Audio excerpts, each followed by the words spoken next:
Olá, estamos no ar com mais um Universo Épico e bate-papo gostoso, você sabe que é aqui com a gente. Vamos falar sobre livro? Nosso entrevistado já está aqui conectado, é o Antônio. Tudo bem, Antônio? Tudo bom, Michel? Tudo jóia. Antônio, a gente vai falar sobre o seu livro, Hello, Adam. Vamos lá, tô pronto. Então conta pra gente, do que se trata a história? É uma história sobre conexões humanas, sobre a nossa experiência humana através das lentes do amor, empatia, perdão, saúde mental. A gente acompanha o Adam, né, que é o personagem título. Então, logo no comecinho ele tá ali vivendo um dia normal, agência que é sócio em Nova York, quando de repente ele ouve um inconfundível Hello, Adam. Ninguém mais, ninguém menos que John, o ex-noivo que desapareceu 3 anos atrás no dia do casamento, está de volta e quer fazer as pazes. Mesmo com Adam tendo feito terapia por tanto tempo, ele não está preparado para esse encontro e acaba tendo um colapso emocional e que vai mudar o mundo inteiro dele. Então, o Hello, Adam fala sobre como todo mundo que entra nas nossas vidas vem com um propósito, não há coincidências. Então, é essa aventura aí que eu estou convidando os leitores a participar. Fora que todo mundo talvez tenha algum problema que precise superar, lidar e resolver. Total. Foi por isso que eu me inspirei a escrever essa história, né? Ela é inspirada em tudo que eu aprendi para enfrentar e superar a minha depressão. E eu quis criar uma história de ficção para ajudar as pessoas a navegarem nesses caminhos também. Então a gente vê ao longo da história, não só como o Adam e o John, mas a família dele, os amigos e o trabalho deles é impactado por todas essas mudanças e esses acontecimentos, né, que acabam sendo traumáticos não só para quem vive aquilo, mas para quem está ao redor. Então, conte mais.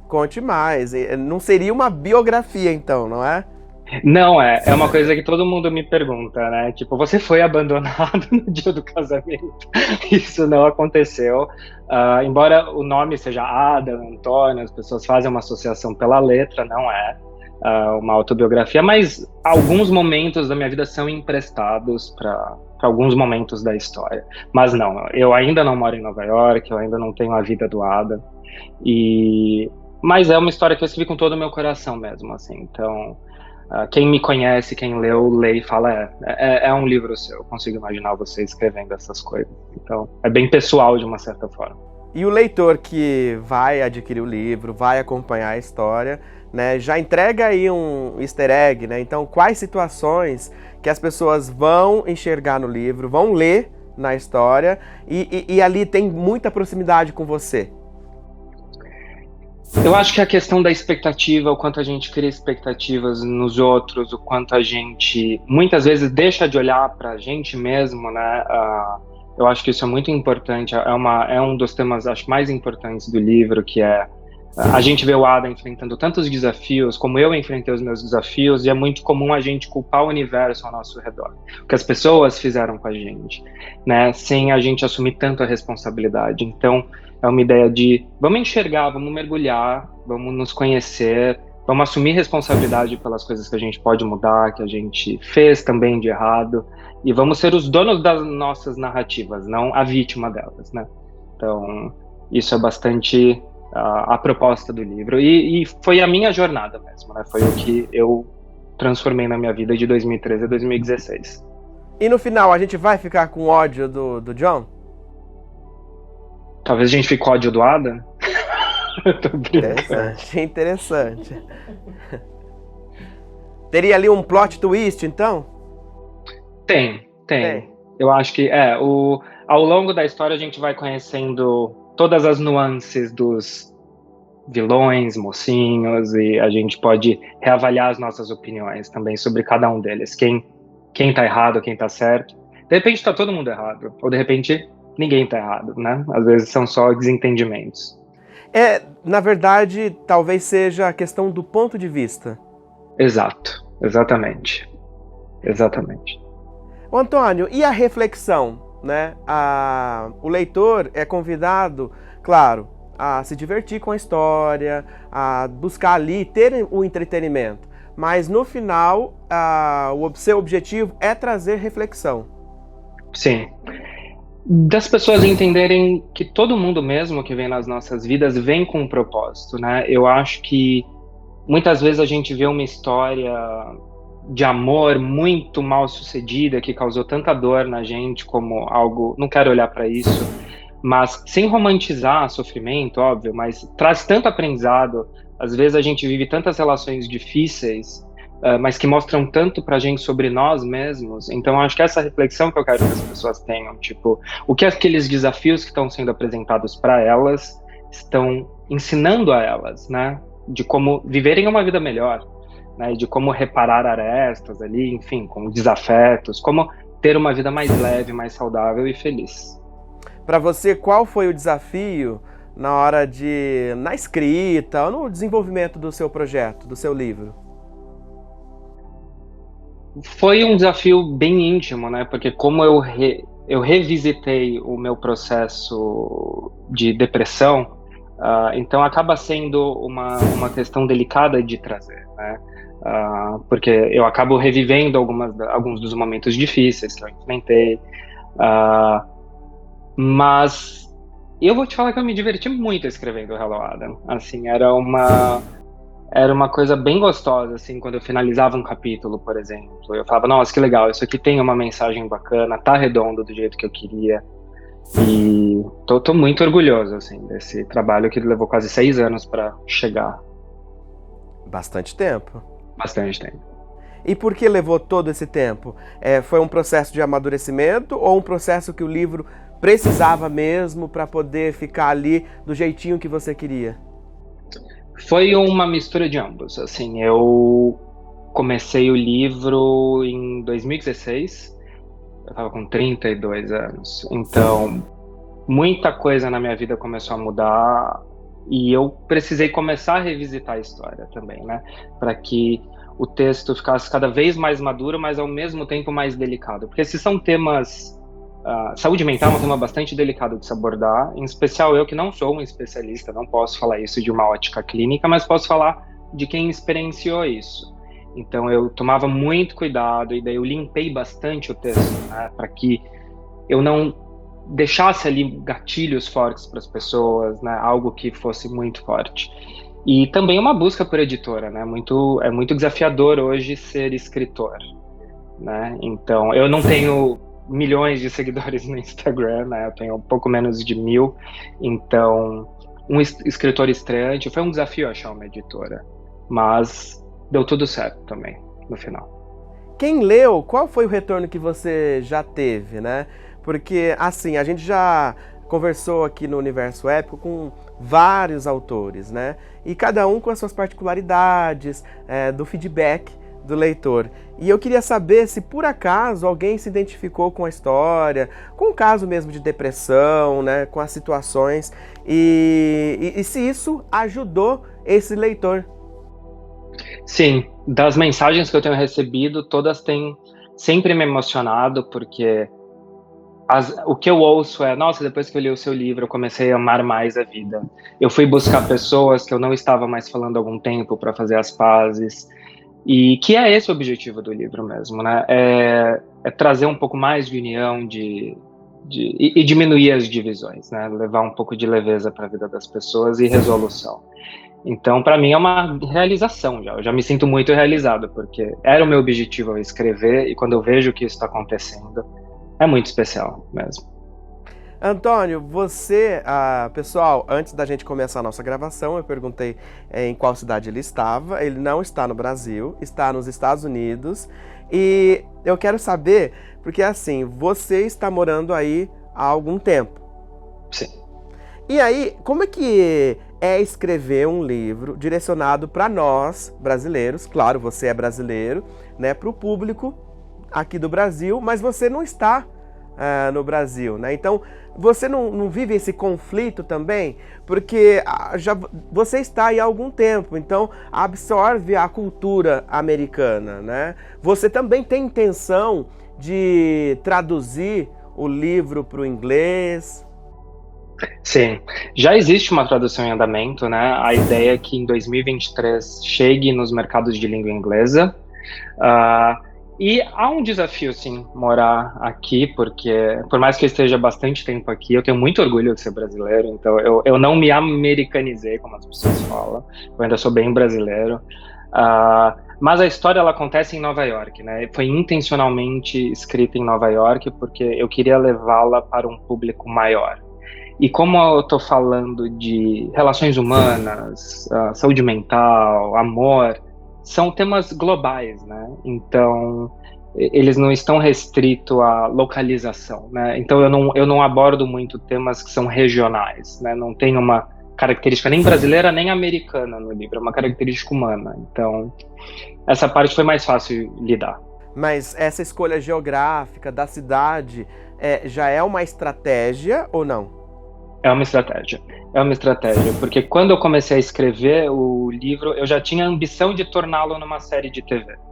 E eu pensei, precisa ser num lugar global que todo mundo conhece, né? Mesmo quem não foi para Nova York conhece Nova York.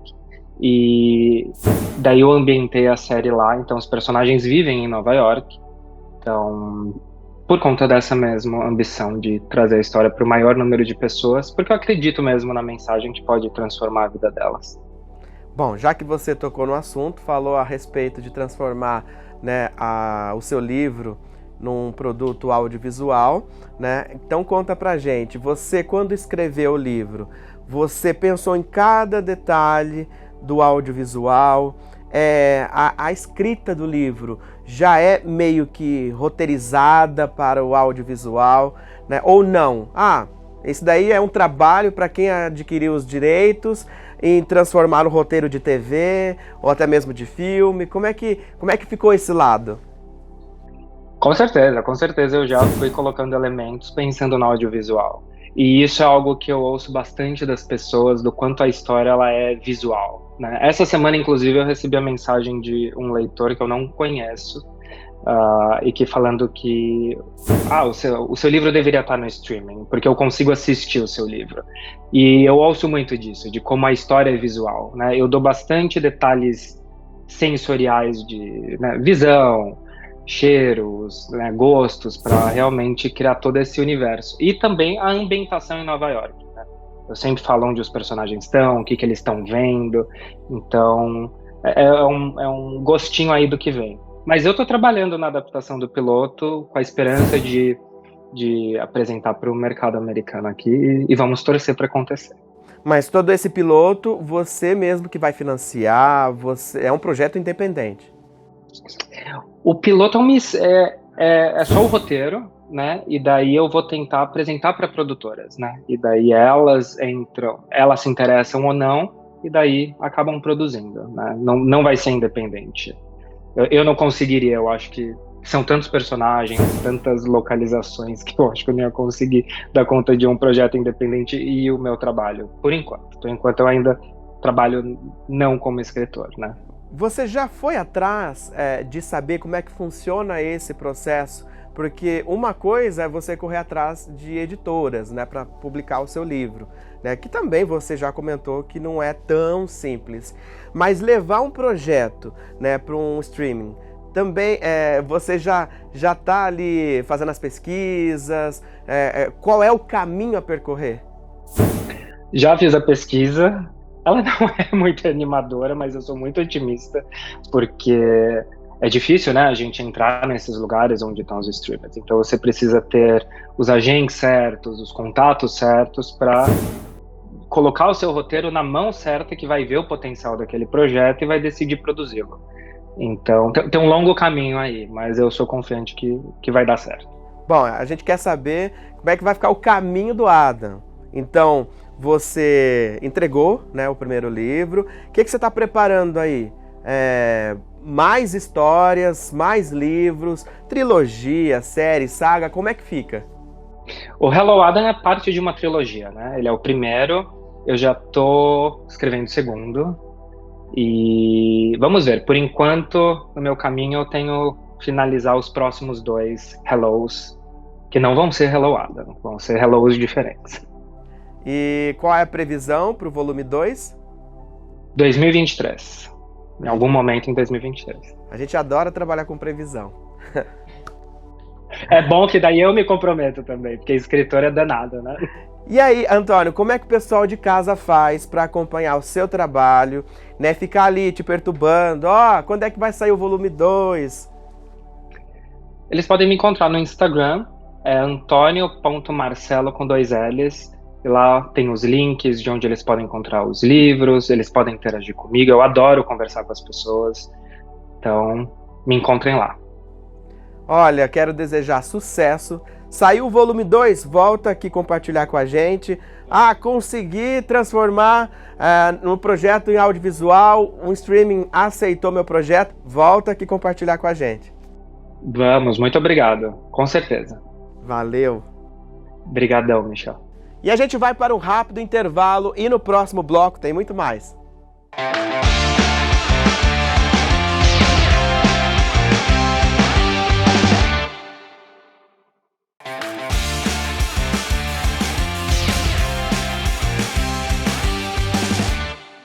Olá, estamos de volta ao segundo bloco do Universo Épico.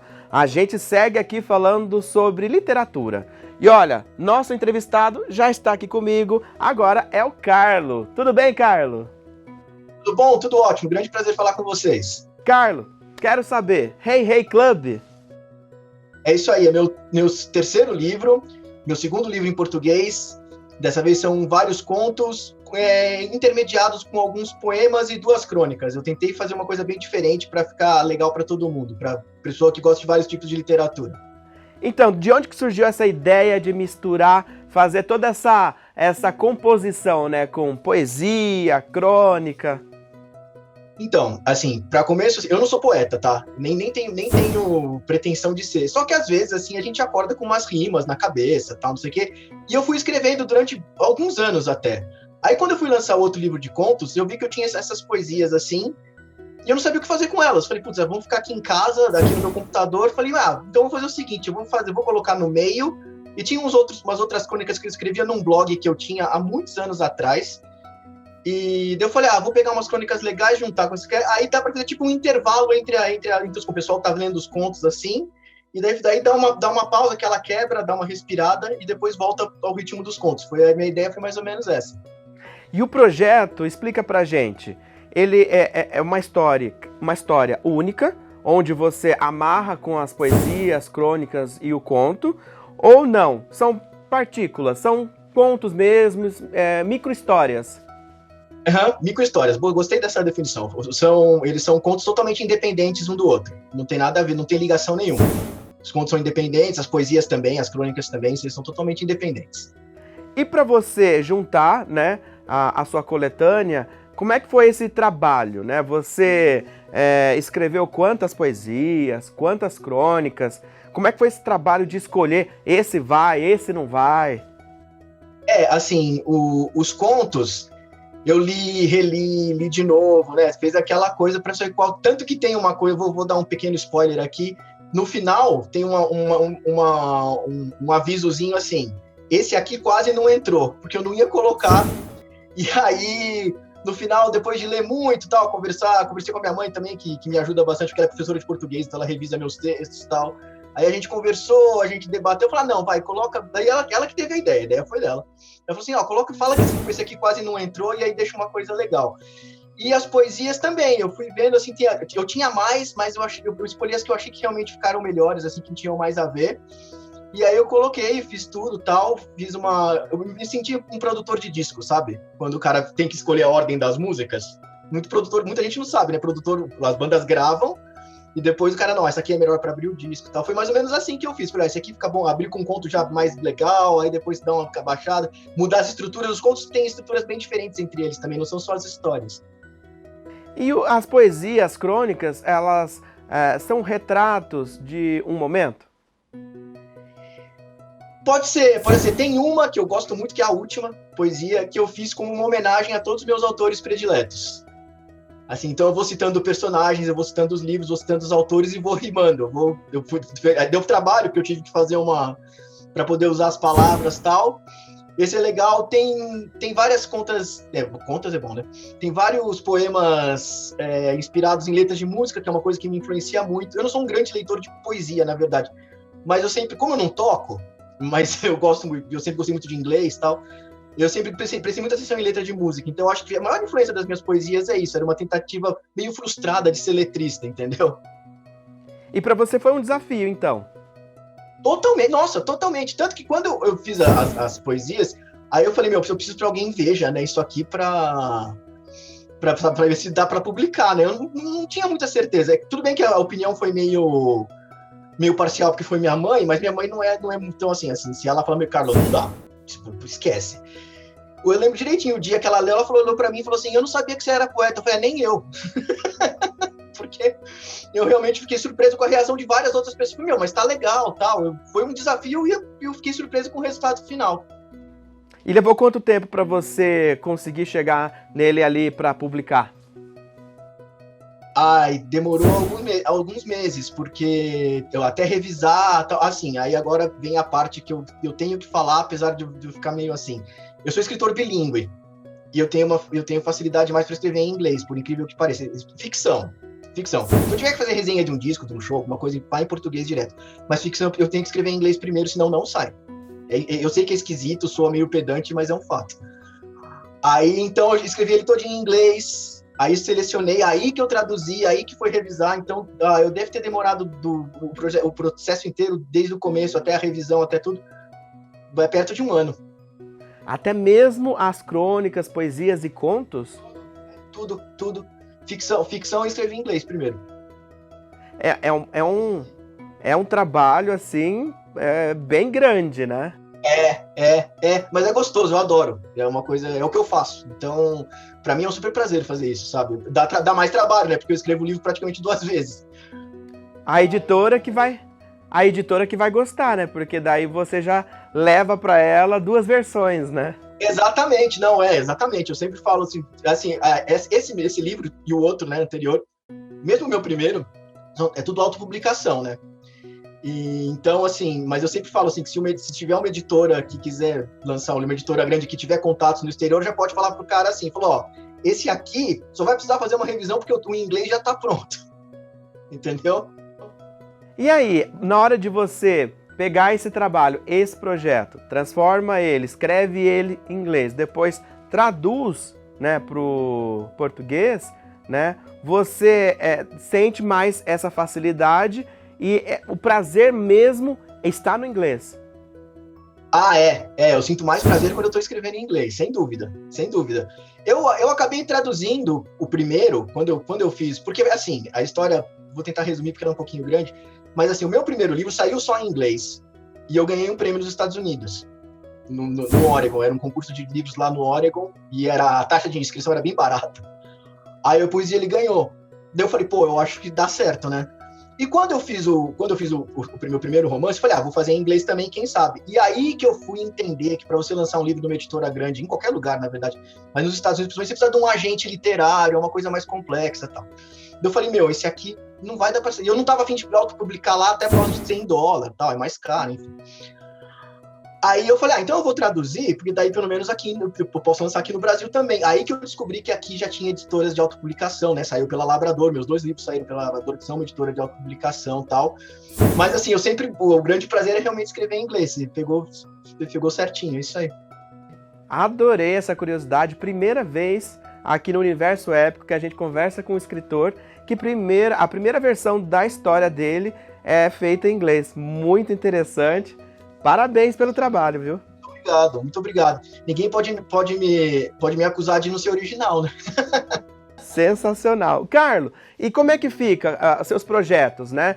Livro publicado, contos, crônicas, poesias, né? Você já está trabalhando numa história única, né? Qual é a próxima história em inglês que você já está escrevendo?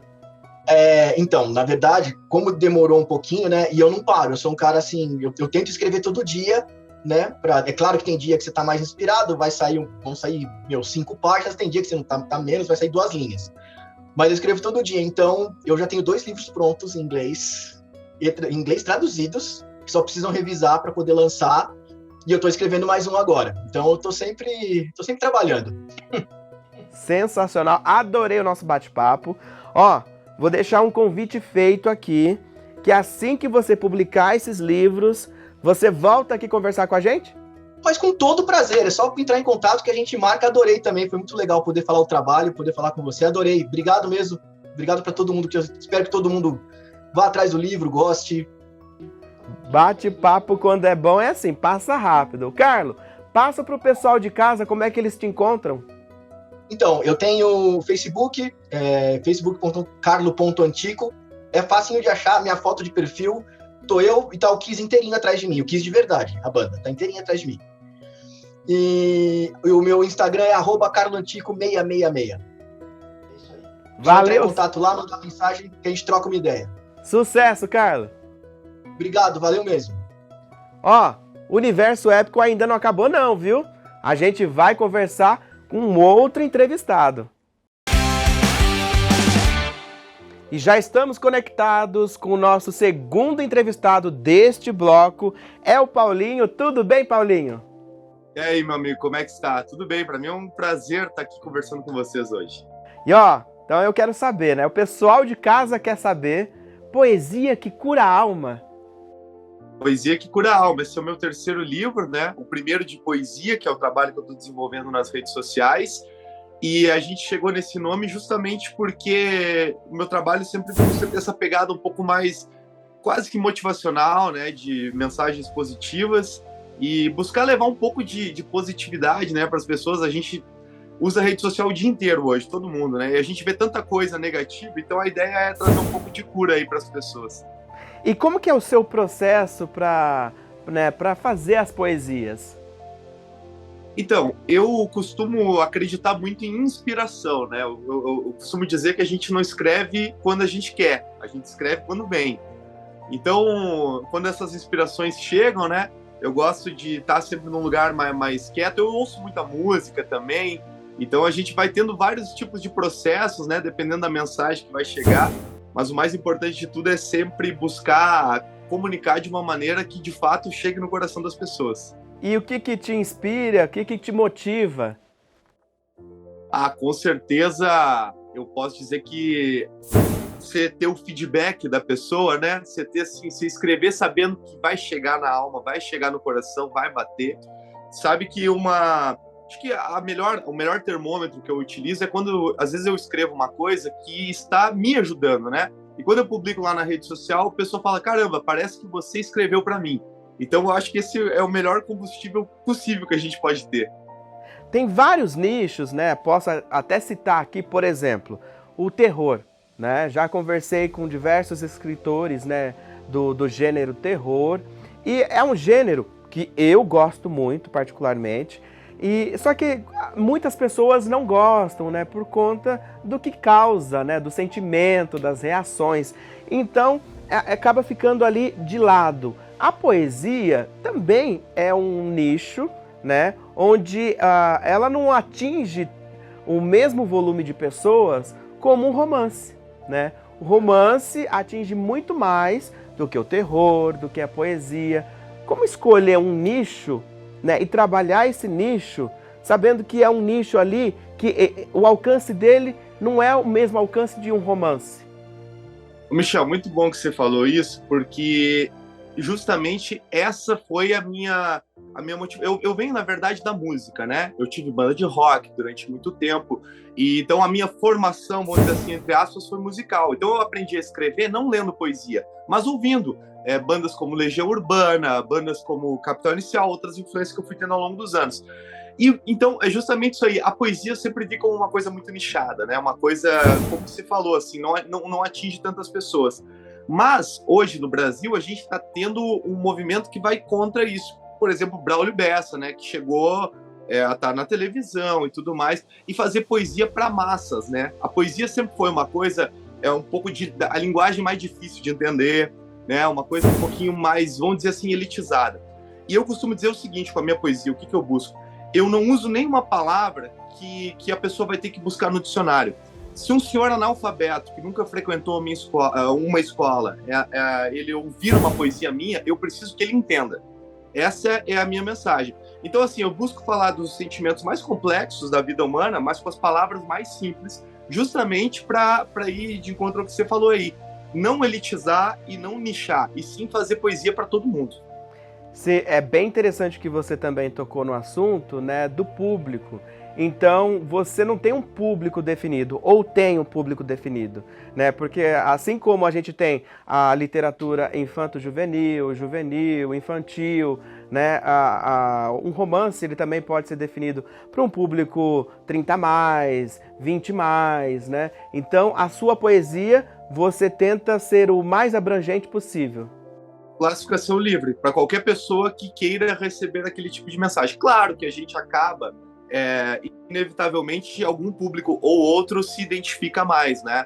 Por exemplo, nas minhas redes sociais, o meu público é muito feminino, 80% feminino, e assim, a faixa etária é acima de 40 para fora. Mas, vou te dar um exemplo, agora na semana passada, eu fui dar uma palestra lá na minha cidade, só de Gramado, no Rio Grande do Sul, para uma escola de ensino médio.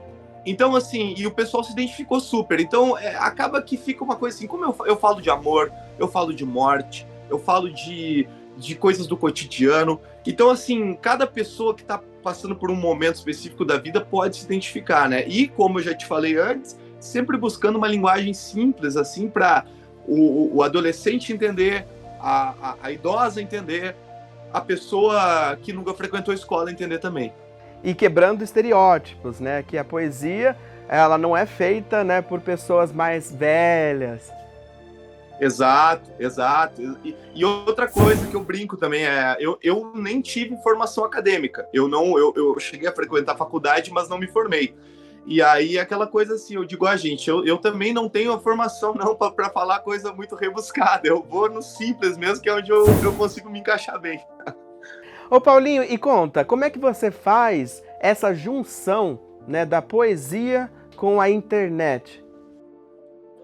Então, vou falar para você que, na verdade, eu escrevo na internet há muitos anos, desde 2015. Mas foi da pandemia de 2020 para cá que eu realmente comecei a criar um perfil onde eu colocava o meu rosto e fazia vídeos mesmo de poesia. Eu estudei muito, além da minha área, o tal do marketing digital, que hoje em dia está super em alta, né? E é o que a gente precisa para... Hoje em dia não basta o artista fazer sua arte, ele tem que saber como colocar a sua arte, né? Então, estudei bastante essa área, mas na realidade, o que acontece? Eu notei que o pessoal, as pessoas em geral na internet, têm esse anseio por consumir vídeos e consumir vídeos curtos. E eu escrevia poesias mais longas e tal, e aí eu fui começando a me adaptar. Então, hoje em dia, por exemplo, escrevo ali alguma coisa que vai dar 1 minuto, 1 minuto e meio, que cabe dentro da linguagem que está sendo consumida e que fica de uma forma, vamos dizer assim, entre aspas, comercial, né? É o que o pessoal está acostumado a consumir, e eu consigo também entregar aquela mensagem um pouquinho mais profunda, embora às vezes em 1 minuto é difícil, né? Mas a gente tenta se encaixar. Quando é que você se deu conta que, poxa, poesia cura a alma? Vou falar para você uma história. Eu comecei, como já falei, há alguns anos a escrever na internet, e no começo, difícil, assim, o pessoal acha que não tinha essa cultura de consumir, às vezes eu não sabia muito bem como colocar, e teve uma época que eu estava um pouco, assim, desiludido, Michel. Vou falar para você que eu pensei em parar. Falei, vou tentar procurar outra coisa para fazer, mas o artista, ele não consegue, né? O artista, ele sempre volta. E aí eu tinha decidido parar, e não estava mais escrevendo durante um período, e aí uma menina me mandou uma mensagem, uma menina de Minas Gerais, dizendo, Paulinho, que bom que encontrei você nas redes sociais, porque eu estava num momento muito difícil da minha vida há uns anos atrás, eu estava pensando até em desistir da minha vida, e aí encontrei um texto seu, e aquilo me fez acreditar que dava para seguir em frente. E aí, quando eu recebi aquela mensagem, Michel, sabe que bateu tanto, eu falei, caramba, isso é uma coisa muito importante, isso é uma missão de vida que eu tenho aqui para cumprir. E desde então, eu comecei a encarar essa minha arte como missão e também entender que ela pode fazer parte do processo de cura das pessoas. Então, a partir dali, eu disse, não vou parar mais, não tem como, eu vim para esse mundo para fazer isso. Eu sei que é cruel, né, essa pergunta que eu vou fazer, porque, poxa, a gente está falando sobre a obra mais recente, né, do Paulinho, né, que Poesia que Cura a Alma, mas o público de casa, ele é insano, o leitor, ele é insano, ele consome, né? Então, qual é o seu próximo projeto, né? Já existe ali um cronograma, um planejamento? Então, que aconteceu? Meu primeiro livro de crônicas foi de 2018, o segundo foi de 2020 e agora o terceiro, que é de poesia, em 2022. Eu acredito que não vou esperar 2 anos para fazer o próximo, não. Então, assim, embora ainda não tenha nome, ainda não tenha nada, já tem muito texto pronto, as inspirações vêm vindo. Então, acredito que não vai demorar muito para vir outro projeto aí, não. A gente quer, como eu falei para você, até tem uma frase que não é minha, mas eu adoro usar, que, tipo, geralmente falam para as pessoas que gostam de arte, que querem viver de... Nossa, como é difícil, você quer ser artista? Isso vai ser muito difícil. Ser artista é difícil. Só que ninguém sabe que para o artista não se tentar ser artista é muito mais difícil, né? Então a gente não consegue parar, tá sempre em movimento. Porque é que nem série de TV, né? Às vezes ali a Netflix leva 2 anos, assim como você levou 2 anos, né? Cada obra ali, publica. O leitor, o telespectador assiste aquilo, consome aquilo em uma maratona em horas, né? E você levou tempo, né, ali para poder, né, trazer a vida, o projeto, e aí a gente consome muito rápido. Mas é assim, né? É a vida. Pensa pelo lado positivo, né? A pessoa consumir é porque ela realmente gostou e se identificou com aquele trabalho, né? Com certeza. E o pessoal de casa que gostou aqui do nosso bate-papo, quer encontrar seu livro, quer acompanhar o seu trabalho, como é que faz? Então, em todas as redes sociais é Paulinho Haas. Haas se escreve R-A-H-S. Vou estar no Facebook, Instagram, YouTube, enfim, todas as redes sociais que você imaginar, eu vou estar lá fazendo poesia. E aí lá dentro das minhas redes sociais tem a lojinha, lá você pode encontrar o livro também, a gente envia para todo o Brasil. E obviamente eu sempre deixo esse convite, Michel, qualquer pessoa que chegar nas minhas redes sociais e se identificar, fique à vontade para me mandar uma mensagem, conversar, eu gosto muito de me conectar com as pessoas, além só daquela coisa assim, se está assistindo um vídeo meu, eu tô do outro lado da tela, não, mas eu quero conversar com você, mandar um áudio para você, me conectar mesmo com as pessoas que gostarem da minha arte. Paulinho, quero deixar o convite feito aqui já, né, firmado, que assim que tiver livro novo, volta aqui para compartilhar. Vai ser um prazer, agradeço muito a oportunidade por esse bate-papo, foi maravilhoso, Michel, muito sucesso aí na sua caminhada e estamos juntos aí, siga comunicando e eu vou seguir aqui fazendo poesia. Valeu, um abraço, sucesso! Abraço, meu amigo, tamo junto. Ponto final no Universo Épico e a gente volta na próxima semana. Tchau!